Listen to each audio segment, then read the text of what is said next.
আমি জমাচ্ছিলাম উমরা করার জন্য। তো পরবর্তী ধাপটায় যেহেতু সবচেয়ে ব্যয়বহুল, পুনর্বাসনের জন্য মূলত টাকাটা রাখা হয়েছে। টাকাটা তো তিনজনের অ্যাকাউন্টে, যৌথ অ্যাকাউন্টে রাখা হয়েছে। রাজনীতিতে যখন নতুন নেতৃত্বের জোয়ার আসে তখন প্রত্যাশা যেমন বাড়ে, তৈরি হয় তেমনই কিছু কঠিন প্রশ্ন। কুমিল্লা ৪ দেবিদ্বার আসন এখন সারা বাংলাদেশের ফোকাস পয়েন্ট।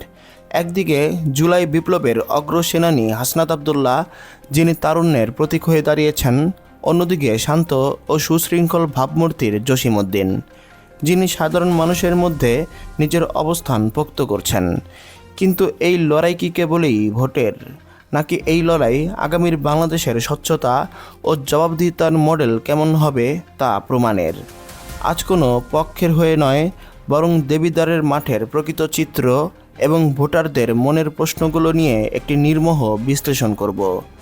আমাদের আজকের লক্ষ্য কারো দোষ খোঁজা নয়, বরং সত্যকে সামনে আনা।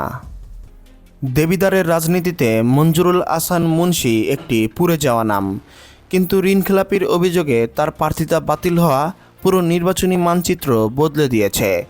আইনি লড়াইয়ে হাসনাত আবদুল্লাহ এবং মুন্সির যে পাল্টাপাল্টি আপিল ছিল, তাতে শেষ পর্যন্ত আদালতের রায়ে মাঠছাড়া হলেন বিএনপি প্রার্থী। ভোটারদের একটি অংশ মনে করছে শক্তিশালী প্রতিপক্ষ না থাকায় হাসনাতের পথ সুগম হয়েছে, কিন্তু নিরপেক্ষ বিশ্লেষকরা বলছেন ভিন্ন কথা। মুন্সির সেই বিশাল ভোট ব্যাংকই তবে জসিমউদ্দিনের দিকে ধাবিত হচ্ছে।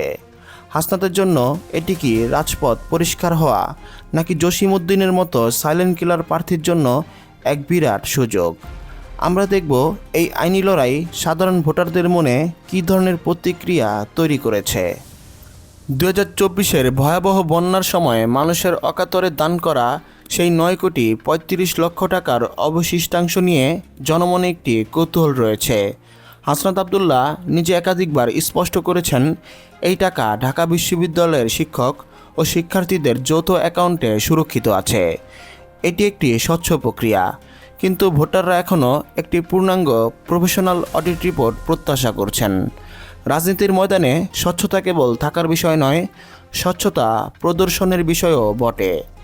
জসিমউদ্দিনের সমর্থকরা যখন এই পয়েন্টটি নিয়ে প্রচার করছেন, তখন হাসনাতের জন্য বড় চ্যালেঞ্জ হলো সেই প্রতিশ্রুত অডিট রিপোর্টটি দ্রুত জনসমক্ষে আনা। আমরা এখানে প্রশ্ন তুলছি, একটি জাতির দেওয়া আমানতের হিসাব কি কেবল বিশ্বাসের উপর চলবে, নাকি নথিবদ্ধ প্রমাণের উপর? জসিমউদ্দিন দেবিদ্বারে নিজেকে এমনভাবে উপস্থাপন করছেন যেখানে কোনো আস্ফালন নেই, আছে কেবল জনসংযোগ। তার পরিচ্ছন্ন ইমেজ এবং সাধারণ মানুষের সাথে মিশে যাওয়ার প্রবণতা দেবিদ্বারের একটি বড় ভোটার অংশকে আকৃষ্ট করেছে। বিশেষ করে প্রবীণ ভোটাররা, যারা হটকারিতা পছন্দ করেন না, তারা জসিমউদ্দিনের মাঝে একজন ধীরস্থির নেতা খুঁজছেন। হাসনাতের বিপ্লবী ইমেজের বিপরীতে জসিমউদ্দিনের এই শান্ত উপস্থিতি কি দেবিদ্বারের রাজনীতিতে এক নতুন মেরুকরণ? যখন কোনো তরুণ নেতা অতি আগ্রাসী হন, তখন জসিমউদ্দিনের মতো ধীরস্থির প্রার্থীরা সাধারণ মানুষের কমফোর্ট জোন হয়ে ওঠেন। আমরা খতিয়ে দেখব জসিমউদ্দিনের এই নীরব বিপ্লব হাসনাতের জন্য কতটা চাপের কারণ হতে পারে। হাসনাত আবদুল্লাহ বিপ্লবের মাধ্যমে সিস্টেম বদলানোর কথা বলছেন, অন্যদিকে জসিমউদ্দিন উন্নয়নের ধারাবাহিকতা রক্ষার কথা বলছেন। হাসনাতের বাচনভঙ্গি তরুণদের উদ্বুদ্ধ করলেও স্থানীয় মুরব্বী ও প্রবীণ রাজনীতিবিদদের একাংশের সাথে তার দূরত্ব কি তার জন্য নেতিবাচক ফল বয়ে আনবে? বিপ্লবের পরবর্তী ধাপে দেশ গড়ার জন্য যে ধৈর্য আর সহিষ্ণুতা প্রয়োজন, হাসনাত কি তা প্রমাণ করতে পারছেন? অন্যদিকে জসিমউদ্দিন কি পারবেন হাসনাতের সেই বিশাল তারুণ্যের জোয়ার সামলাতে? দেবিদ্বারের মানুষ কি একজন যোদ্ধাকে সংসদে দেখতে চায়, নাকি একজন সেবককে? হাসনাত আবদুল্লাহ নির্বাচনী ইশতেহারে ত্যাগের ঘোষণা দিলেও তার প্রচারণার জলুস নিয়ে প্রশ্ন উঠেছে।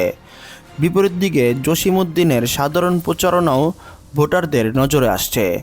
যখন একজন প্রার্থী বড় কোনো তহবিলের দায়িত্ব পালন করেন, তখন তার প্রতিটি ব্যক্তিগত খরচও জনগণের স্ক্যানারে চলে আসে। 9,35,00,000 টাকার ত্রাণের হিসাবের সাথে নির্বাচনী খরচের কোনো সম্পর্ক না থাকলেও জনমনে এই দুইটির অস্পষ্টতা এক ধরনের ধোঁয়াশা তৈরি করতে পারে।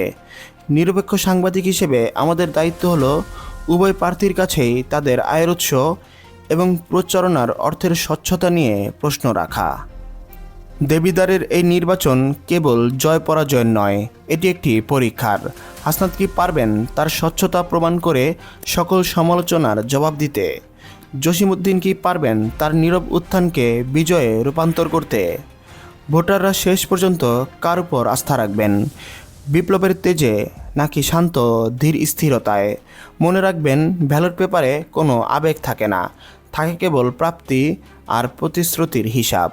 9,35,00,000 টাকার আমানত আর দেবিদারের মানুষের ভবিষ্যৎ, উভয়ই এখন ভোটারদের হাতে। আপনার মতামত কি? ভিডিওর কমেন্টে নিরপেক্ষভাবে আপনার যুক্তি তুলে ধরুন। দেখা হবে পরবর্তী ভিডিওতে। আল্লাহ হাফেজ।